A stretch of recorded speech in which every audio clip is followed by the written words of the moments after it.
নমস্কাৰ চাবলৈ আৰম্ভ কৰিছে আছামিজ ট্ৰেণ্ডিং আজি কেইবাটাও গুৰুত্বপূৰ্ণ খবৰ আশী পৰিছে আৰু এনেধৰণৰ খবৰসমূহ নিতৌ চাবলৈ চেনেলটো ছাবস্ক্ৰাইব কৰি ভিডিঅ'টোত এটা লাইক কৰি দিব ৰাতিপুৱাৰ প্ৰথমটো গুৰুত্বপূৰ্ণ খবৰ অৱশেষত গ্ৰেপ্তাৰ কৰা হৈছে এচিএছ বিষয়া নুপুৰ বৰাৰ সহযোগী সুৰজিৎ ডেকা বাগবৰ ৰাজচক্ৰৰ চক্ৰ বিষয়া আছিল সুৰজিৎ ডেকা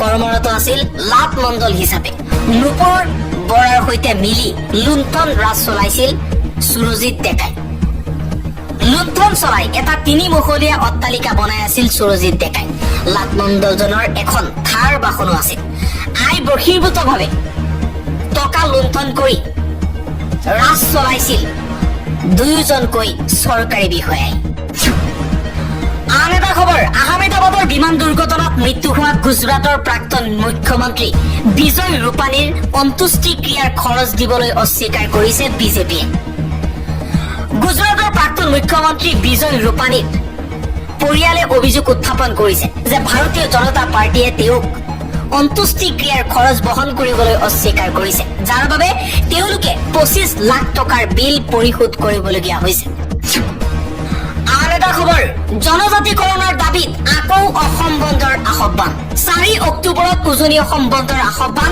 চুতীয়া জনগোষ্ঠীৰ দীৰ্ঘদিন ধৰি জনজাতিকৰণৰ দাবী জনাই অহাৰ স্বত্তেও ৰাজ্যৰ 6 জনগোষ্ঠীক জনজাতিকৰণৰ মৰ্যাদা দি নিজৰ প্ৰতিশ্ৰুতি পূৰণ কৰা নাই চৰকাৰে যাৰ বাবে এতিয়া ক্ষোভিত হৈ পৰিছে জনগোষ্ঠীসমূহ চুতীয়া জনগোষ্ঠীৰ লোকসকলে অভিযোগ উত্থাপন কৰিছে যে তেওঁলোকৰ লগতে চৰকাৰে আন 5টা জনগোষ্ঠীক ভুৱা প্ৰতিশ্ৰুতি দিছে এটা বিবৃতিত তেওঁলোকে অভিযোগ কৰিছে যে বিজেপি কেন্দ্ৰ আৰু ৰাজ্য চৰকাৰে তেওঁলোকক ভুৱা আশা আৰু প্ৰতিশ্ৰুতিৰে প্ৰতাৰণা কৰিছে 2014 চনত প্ৰধানমন্ত্ৰী নৰেন্দ্ৰ মোদীয়ে অসমত ক্ষমতালৈ অহাৰ 100 দিনৰ ভিতৰত 6টা জনগোষ্ঠীক অনুসূচিত জনজাতিৰ মৰ্যাদা দিয়াৰ প্ৰতিশ্ৰুতি দিছিল চুতীয়া যুৱ সন্মিলন অসমৰ অভিযোগ অনুসৰি কেন্দ্ৰত 15 বছৰ আৰু ৰাজ্যত 10 বছৰ থকাৰ পিছতো বিজেপিয়ে জনগোষ্ঠীসমূহৰ দাবী মানি লোৱা নাই তাৰ পৰিৱৰ্তে মুখ্যমন্ত্ৰী হিমন্ত বিশ্ব শৰ্মাই কেন্দ্ৰীয় জনজাতি পৰিক্ৰমা মন্ত্ৰালয়ত প্ৰতিবেদন দাখিল কৰাৰ প্ৰতিশ্ৰুতি দি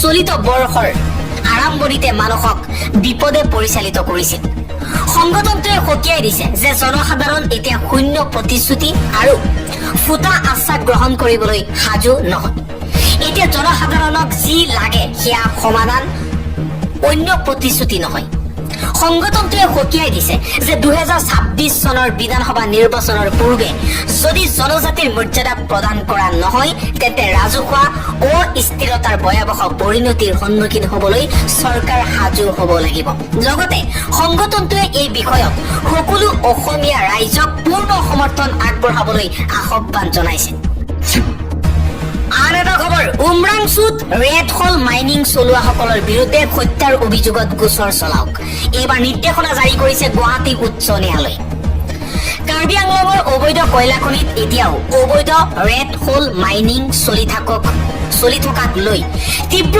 অসন্তুষ্টি প্ৰকাশ কৰিছে গুৱাহাটী উচ্চ ন্যায়ালয় মঙলবাৰে এক ৰাজহুৱা স্বাৰ্থ জড়িত আবেদনৰ শুনানিৰ সময়ত মুখ্য ন্যায়াধীশ আশুতোষ কুমাৰে অসন্তুষ্টি প্ৰকাশ কৰি কয় যে পূৰ্বৰ শ্ৰমিক নিহত হোৱাৰ ঘটনাৰ পিছত বাৰে বাৰে সতৰ্ক কৰি দিয়াৰ পিছতো এতিয়া কেনেকৈ খনন চলি থাকিব পাৰে শুনানিৰ সময়ত আদালতে চলি থকা গোচৰটো সম্পূৰ্ণ এতিয়াও শপতনামা দাখিল নকৰাৰ বাবে কাৰ্বি আংলং স্বায়ত্ত শাসিত পৰিষদৰ প্ৰশ্ন কৰিছে ইয়াৰ বিপৰীতে অসম চৰকাৰ আৰু ডিমা হাছাও কৰ্তৃপক্ষই ন্যায়ালয়ত সঁহাৰি দিছে মহাধিবক্তা দেৱজিৎ লন শইকীয়াই নিশ্চিত কৰিছে যে অৱসৰপ্ৰাপ্ত ন্যায়াধীশ অনিমা হাজৰিকা নেতৃত্বাধীন তদন্ত কমিটিক এই ঘটনাৰ তদন্তৰ আৰু দায়ীসকলক চিনাক্ত কৰাৰ দায়িত্ব দিয়া হৈছে পৰৱৰ্তী খবৰ ভাৰতৰ গাৰ্জেন হ'বলৈ চেষ্টা কৰা মিছলীয়া ডোনাল্ড ট্ৰাম্প আকৌ ধৰা পৰিল মাৰ্কিন ৰাষ্ট্ৰপতি ডোনাল্ড ট্ৰাম্প কিমান মিছলীয়া হ'ব পাৰে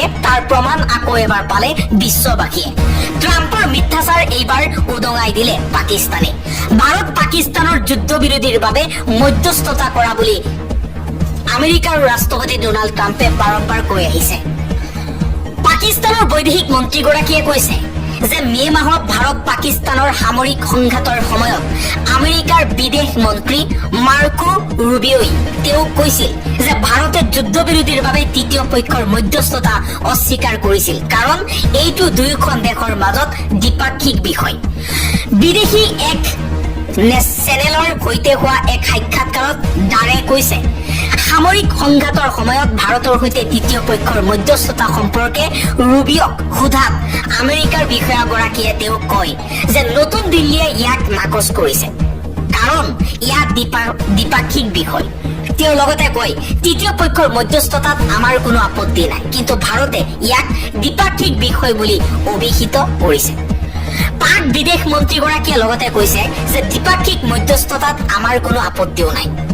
25 জুলাইত ৱাশ্বিংটনত বৈদেশিক মন্ত্ৰী মাৰ্কো ৰুবিঅক লগ পাওঁতে তেওঁক সুধিলো যে আলোচনাৰ কি হ'ল।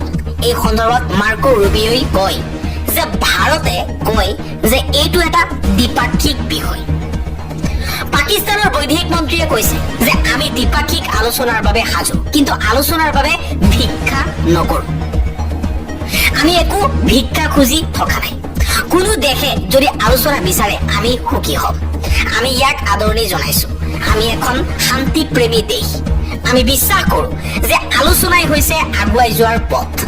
কথা পাতিবলৈ দুজন মানুহ লাগে। যেতিয়ালৈকে ভাৰতে কথা ক'ব নিবিচাৰে তেতিয়ালৈকে আমি জোৰ জবৰদস্তি কৰিব নোৱাৰো। আন এটা খবৰ, বিধানসভা নিৰ্বাচনৰ পূৰ্বে বিপদ বাঢ়িব বিজেপিৰ। বিহাৰত মাত্ৰ 25,000 ভোটে বিজেপিৰ বাবে বিপদ মাতিব পাৰে। মন্ত্ৰী চিৰাগ পাছোৱানে এই মন্তব্য কৰিছে। বিগত সময়ছোৱাত পাছোৱানে বিজেপিক সহযোগিতা আগবঢ়াইছিল যদিও শেহতীয়াকৈ আসন আবণ্টনক লৈ তেওঁলোকৰ মাজত কিছু উত্তেজনা পৰিলক্ষিত হৈছে। চিৰাগৰ এই সতৰ্কবাণীয়ে বিজেপিৰ ওপৰত প্ৰত্যক্ষ চাপ সৃষ্টি কৰিছে বুলি বিশ্লেষকসকলে ধাৰণা কৰিছে। কেন্দ্ৰীয় মন্ত্ৰী পাছোৱানৰ মতে বিজেপিয়ে যদি সঠিক সময়ত সহযোগী দলসমূহক সন্মান নকৰে তেন্তে ভোটৰ ক্ষুদ্ৰ ব্যৱধানেও বিজেপিৰ বিপৰীত ফল দিব পাৰে। তেওঁ কৈছে যে মই শাক পাচলিৰ ওপৰত নিমখৰ দৰে। মই প্ৰতিটো সমষ্টিত 20ৰ পৰা 25,000 ভোটত প্ৰভাৱ পেলাব পাৰো। উল্লেখ কৰা প্ৰয়োজন যে বিহাৰৰ 243খন আসনতকৈ অধিক আসনৰ বাবে পাছোৱানে চেষ্টা চলাই আহিছে। 2020 চনৰ নিৰ্বাচনত এলজেপিয়ে 135খন আসনৰ মাত্ৰ এখন আসনহে দখল কৰিছে। কিন্তু 2024 চনৰ লোকসভা নিৰ্বাচনত চিৰাগ পাছোৱানৰ এলজেপিয়ে 5খন আসনত জয়লাভ কৰিছে। আন এটা খবৰ, অসমত দৈনিক গড়ে সংঘটিত হয় 20টাকৈ পথ দুৰ্ঘটনা। 4 বছৰত 11,955 জনকৈ লোকৰ মৃত্যু হৈছে। 4 বছৰত ৰাজ্যত 28,450টা পথ দুৰ্ঘটনাত 11,955 জন লোকৰ মৃত্যু আৰু আহত হৈছে 22,589 জনকৈ লোক। কেন্দ্ৰীয় পথ মন্ত্ৰালয়ৰ উদ্বেগজনক তথ্য পোহৰলৈ আহিছে। অসমত মৃত্যুৰ অন্যতম এটা কাৰণ হৈ পৰিছে পথ দুৰ্ঘটনা। পথ দুৰ্ঘটনাত ৰাজ্যখনত বছৰি গড়ে 3,000 লোকে প্ৰাণ হেৰুৱায় আৰু 5,000 লোক আহত হয়। আনহাতে ৰাজ্যখনত বছৰি গড়ে 7 সহস্ৰাধিক পথ দুৰ্ঘটনা সংঘটিত হয়। এই তথ্য কেন্দ্ৰীয় পথ পৰিবহণ আৰু ৰাষ্ট্ৰীয় ঘাইপথ মন্ত্ৰালয়ৰ। শেহতীয়াকৈ কেন্দ্ৰীয় পথ পৰিবহণ আৰু ৰাষ্ট্ৰীয় ঘাইপথ মন্ত্ৰালয়ৰ ৰুট এক্সিডেণ্ট ইন ইণ্ডিয়া 2023 প্ৰতিবেদনত প্ৰকাশ পাইছে পথ দুৰ্ঘটনাৰ ভয়াৱহ ছবিখন। চন 2020 পথ দুৰ্ঘটনা হৈছে 6,595, মৃতকৰ সংখ্যা 2,629, আহতৰ সংখ্যা 5,269। চন 2021 পথ দুৰ্ঘটনা হৈছে 7,411, মৃত্যু হৈছে 3,036 জন আৰু আহত হৈছে 5,763। চন 2022 দুৰ্ঘটনা হৈছে 7,023, মৃত্যু 2994, আহত 5637। ৰাজ্যত জিলাই জিলাই আৰম্ভ হ'ল SIR, সাজু কৰক নথিপত্ৰ, কিয়নো ইতিমধ্যেই অসমৰ গাঁৱে ভূঞে আৰম্ভ হৈছে SIRৰ কাম। ৰাজ্যত জিলাই জিলাই আৰম্ভ কৰা হৈছে SIR প্ৰক্ৰিয়া। প্ৰতিখন জিলাতেই হ'ব ভোটাৰ তালিকাৰ পুনৰীক্ষণ, সেয়েহে আপুনি ডকুমেণ্টছ ৰেডি ৰাখক। বিয়লো ছুপাৰভাইজাৰ সকলৰ বাবে জাৰি কৰা হৈছে নিৰ্দেশনা। 3টা কেটেগৰীত হ'ব ভোটাৰ তালিকাৰ পুনৰীক্ষণ। ভোটাৰসকলক 4টা ভাগত বিভক্ত কৰা হৈছে। জন্ম চন অনুযায়ী পৰীক্ষা কৰা হ'ব ভোটাৰ তালিকাৰ। ভোটাৰ তালিকাত নাম থাকিব লাগিব। 3টা কেটেগৰী আৰু 4টা ভাগ কৰা হৈছে। নিৰ্বাচন আয়োগৰ নিৰ্দেশনা অনুযায়ী বিয়লোসকলে পৰীক্ষা কৰিব ভোটাৰ তালিকা। ৰাজ্যৰ জিলাই জিলাই আৰম্ভ হৈছে SIR প্ৰক্ৰিয়া। প্ৰতিখন জিলাতেই ভোটাৰ তালিকাৰ পুনৰীক্ষণৰ বাবে চলিছে যুঁজা। আৰু আনপিনে ৰাজ্যত চলি থকা SIRৰ কাম কাজক লৈ অৱগত নহয় ৰাজ্য চৰকাৰ। হোজাইৰ ভোটাৰ তালিকা পুনৰীক্ষণক লৈ ৰাজ্যৰ মুখ্যমন্ত্ৰী ডক্টৰ হিমন্ত বিশ্ব শৰ্মাৰ প্ৰতিক্ৰিয়া। হিমন্ত বিশ্ব শৰ্মাই হেনো একো গম নাপায়। অসমত SIRৰ কাম কাজ যে চলি আছে, সেই কাম কাজৰ বিষয়ে অৱগত নহয় ৰাজ্য চৰকাৰ। ৰাজ্যৰ SIRৰ প্ৰক্ৰিয়াৰ কথা নাজানে মুখ্যমন্ত্ৰী শৰ্মাই। এই বিষয়ে চৰকাৰ অৱগত নহয় বুলি মন্তব্য মুখ্যমন্ত্ৰী শৰ্মাৰ। হোজাইত চলি আছিল ভোটাৰ তালিকাৰ পুনৰীক্ষণ। ৰাজ্যৰ SIRৰ প্ৰক্ৰিয়াৰ কথা নাজানে মুখ্যমন্ত্ৰী হিমন্ত বিশ্ব শৰ্মাই। শেহতীয়াকৈ দেখিবলৈ পোৱা গৈছিল যে ৰাজ্যৰ হোজাই জিলাৰ ডবকা আৰু ৰাজ্যৰ প্ৰান্তে প্ৰান্তে SIRৰ কাম কাজ আৰম্ভ কৰিছিল বিয়লো আৰু ছুপাৰভাইজাৰ সকলে। আৰু সেই SIRৰ কাম কাজক লৈ কিনো একো গম নাপায় মুখ্যমন্ত্ৰী হিমন্ত বিশ্ব শৰ্মাই। SIRক লৈ যোৱাকালি এইদৰে মন্তব্য কৰে মুখ্যমন্ত্ৰী হিমন্ত বিশ্ব শৰ্মা। দিবলৈ আন এটা ব্ৰেকিং নিউজ। পুনৰবাৰ কংগ্ৰেছৰ কাণ্ড, কংগ্ৰেছৰ মিয়া প্ৰীতি। নিৰ্বাচনী সভাত মিয়া নৃত্য গীতেৰে প্ৰচাৰ আৰু সেই ভিডিঅ' ইতিমধ্যেই সমগ্ৰ ভাৰতজুৰি ভাইৰেল হৈ পৰিছে। পুনৰ উন্মোচিত হ'ল কংগ্ৰেছৰ মিয়া প্ৰীতি। মিয়া গীত নৃত্যৰে মুখৰিত হ'ল কংগ্ৰেছৰ নিৰ্বাচনী সভা। ধনশ্ৰী সমষ্টিত কংগ্ৰেছৰ সভাত মিয়া সংস্কৃতিৰ প্ৰচাৰ। ভোট বেংকৰ স্বাৰ্থত মিয়াক বৰপীৰা এতিয়া কংগ্ৰেছ দলৰ। গৌৰৱ গগৈৰ সভাত মিয়া নৃত্যক লৈ ইতিমধ্যে আৰম্ভ হৈছে তীব্ৰ বিতৰ্কৰ। BTCৰ 37 নং ধনশ্ৰী সমষ্টিত কংগ্ৰেছৰ নিৰ্বাচনী প্ৰচাৰ সভাত দেখিবলৈ পোৱা গ'ল মিয়া ডান্স। দিবলৈ আন এটা অতিকৈ গুৰুত্বপূৰ্ণ খবৰ, এটা ব্ৰেকিং নিউজ। ক্ষান্ত নহয় মৰাণসকল। তিনিচুকীয়াৰ পৰা তেল, কয়লা, চাহ, কাঠ সৰবৰাহ বন্ধ ঘোষণা কৰা হৈছে। জনজাতিকৰণ নিদিয়া পৰ্যন্ত ক্ষান্ত নহয় মৰাণসকল। নিশাও মৰাণৰ প্ৰতিবাদত কঁপি উঠিছে সমগ্ৰ উজনি অসম। উজনি অসমৰ পৰা তেল, কয়লা, চাহ, কাঠ সৰবৰাহত বাধা মৰাণসকলৰ। যোৱা নিশা তিনিচুকীয়াত প্ৰতিবাদ সাব্যস্ত কৰি সম্পূৰ্ণ বন্ধ ঘোষণা। চৰকাৰে যিমানে বঞ্চনা কৰিব প্ৰতিবাদ সিমানেই তীব্ৰতৰ হ'ব।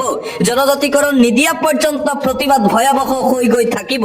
দিল্লী দিছপুৰত কোনো শান্তিৰে বহি থাকিব নোৱাৰিব বুলি হুংকাৰ। জনজাতিকৰণ যেতিয়ালৈকে নিদিব, জনজাতিকৰণ নিদিয়া পৰ্যন্ত এই প্ৰতিবাদ কৰাৰ হুংকাৰ প্ৰদান কৰা হৈছে মৰাণসকলৰ ফালৰ পৰা। 6 জনগোষ্ঠীৰ জনজাতিকৰণৰ দাবীত মুঠতে উজনি অসমত এতিয়া ভয়াৱহ আন্দোলনৰ সৃষ্টি হৈছে। নিতৌ দেখিবলৈ পোৱা গৈছে আন্দোলন। নিশা হলেই জোৰ সমদল উলিয়াই লোকসকলে আৰু 6 জনগোষ্ঠীৰ জনজাতিকৰণ দিবই লাগিব, অন্যথা ইয়াতকৈও আৰু অধিক ভয়াৱহ আন্দোলন হ'ব। মুঠতে অৰ্থনৈতিক অৱৰোধ দেখিবলৈ পোৱা গৈছে উজনি অসমত। আৰু আনপিনে 6 জনগোষ্ঠীৰ জনজাতিকৰণক লৈ পুনৰবাৰ মুখ্যমন্ত্ৰী ডক্টৰ হিমন্ত বিশ্ব শৰ্মাৰ ডাঙৰ মন্তব্য। আন্দোলন কৰি আজিলৈকে কোনো সফল হ'ব নোৱাৰিলে, আন্দোলন কৰিলে কোনো ফল নাপায়, গতিকে আন্দোলন বন্ধ হ'ব লাগে ৰাজ্যত। 6 জনগোষ্ঠীৰ জনজাতিকৰণৰ সন্দৰ্ভত পুনৰবাৰ এই ডাঙৰ মন্তব্য কৰিছে ৰাজ্যৰ মুখ্যমন্ত্ৰী ডক্টৰ হিমন্ত বিশ্ব শৰ্মাই। আন্দোলন কৰি আজিলৈকে কোনো দল সংগঠন সফল হোৱা নাই বুলি মন্তব্য শৰ্মাৰ। কোনোবাই আন্দোলন কৰিলে মই বাধা দিব নোৱাৰো। গণতান্ত্ৰিক দেশত আন্দোলন সকলোৱে কৰিব পাৰে বুলি মন্তব্য মুখ্যমন্ত্ৰী হিমন্ত বিশ্ব শৰ্মাৰ। কিন্তু অসমত আজি পৰ্যন্ত আন্দোলন কৰি যিমান হৈছে সকলোবোৰ নেগেটিভ হৈছে।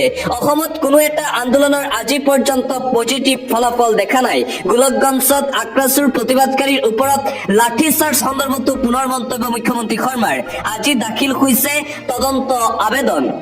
কাইলৈৰ ভিতৰতেই দোষীৰ ওপৰত লোৱা হ'ব কঠোৰৰ পৰা কঠোৰ ব্যৱস্থা 10 ছেপ্টেম্বৰত গোলকগঞ্জত আক্ৰাছৰ প্ৰতিবাদত লাঠিচাৰ্জ কৰিছিল আৰক্ষীৰ লাঠিচাৰ্জত আহত হৈছিল প্ৰায় 100 প্ৰতিবাদকাৰী পুৰুষ মহিলা তাৰ পিছতে গোলকগঞ্জ থানাৰ অচি দেৱজিৎ কলিতাক নিলম্বন কৰিছিল গৃহ বিভাগে আৰু ৰাজ্যত চলি থকা 6 জনগোষ্ঠীৰ জনজাতিকৰণৰ দাবীত আন্দোলনক লৈ এইদৰে প্ৰতিক্ৰিয়া প্ৰকাশ কৰিছে ডক্টৰ হিমন্ত বিশ্ব শৰ্মাই দিবলৈছো আন এটা ব্ৰেকিং নিউজ পুনৰবাৰ প্ৰদেশ কংগ্ৰেছৰ সভাপতি তথা যোৰহাটৰ সাংসদ গৌৰৱ গগৈক লৈ প্ৰতিক্ৰিয়া মুখ্যমন্ত্ৰী ডক্টৰ হিমন্ত বিশ্ব শৰ্মাৰ আপোনালোকে গৌৰৱ গগৈৰ কথা মোক কিয় সুধি থাকে সেইটো কথা বুজি পোৱাত মোৰ অলপ অসুবিধা হয় মই অসমৰ মুখ্যমন্ত্ৰী আপোনালোকে মোক কিমান কথা সুধিবলগীয়া আছে সোধক কিন্তু আপোনালোকে এটা কথাই সুধি থাকে যাৰ কোনো মূল্যই নাই তেওঁ কিবা হলেহে মই উত্তৰ দিম ধৰক এতিয়া বিটিচি নিৰ্বাচনত তেওঁৰ পিছত লাখ লাখ লোক গৈছে তেতিয়া তেওঁৰ বিষয়ে সোধক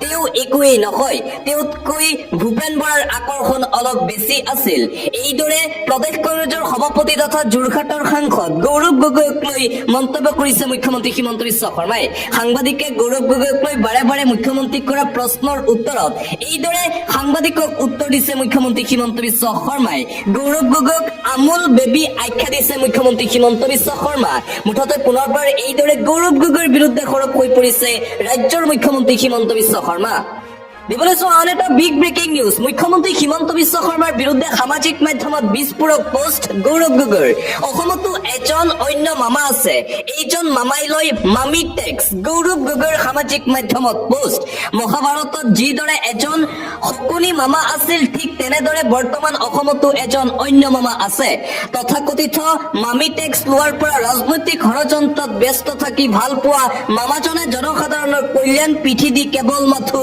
কিছু নিৰ্বাচনত লোকৰ হিতৰ বাবে কাম কৰি আছে কিন্তু অসমবাসীয়ে সকলো দেখিছে আৰু বুজি উঠিছে যে জোৰ কৰি নানান বুজা তেওঁলোকৰ ওপৰত জাপি দিয়া হৈছে ইয়াৰ পৰা অসমবাসীয়ে পৰিত্ৰাণ বিচাৰিছে এই পৰিৱৰ্তন বেছি দূৰ নহয় এইদৰে মুখ্যমন্ত্ৰী হিমন্ত বিশ্ব শৰ্মাক উদ্দেশ্যি সামাজিক মাধ্যমত পোষ্ট প্ৰদেশ কংগ্ৰেছৰ সভাপতি গৌৰৱ গগৈৰ অসমত হেনো মামি টেক্স দিব লাগে বুলি মন্তব্য গৌৰৱৰ পৰৱৰ্তী খবৰ লখিমপুৰত উত্তপ্ত পৰিস্থিতি লখিমপুৰত বাঘ সেনা খুলিবলৈ গৈ দৌৰি দৌৰি পলাল ইউনুছ তামুলী বীৰ লাচিত সেনা হিন্দু যুৱ পৰিষদ আৰু অসমীয়া যুৱ মঞ্চৰ ভয়ত পলায়ন কৰিছে ইউনুছ তামুলীয়ে যোৱাকালি লখিমপুৰত সৃষ্টি হৈছিল এই উত্তপ্ত পৰিস্থিতি লখিমপুৰৰ ৰাজপথত হাহাকাৰ লখিমপুৰত বাঘ সেনা খুলিবলৈ গৈ পশু খেদা খালে ইউনুছ তামুলীয়ে বীৰ লাচিত সেনা হিন্দু যুৱ পৰিষদ আৰু অসমীয়া যুৱ মঞ্চৰ ভয়ত পলাই পত্ৰং ইউনুছ তামুলীক দৌৰালে বীৰ লাচিত সেনা আৰু অসমীয়া যুৱ মঞ্চই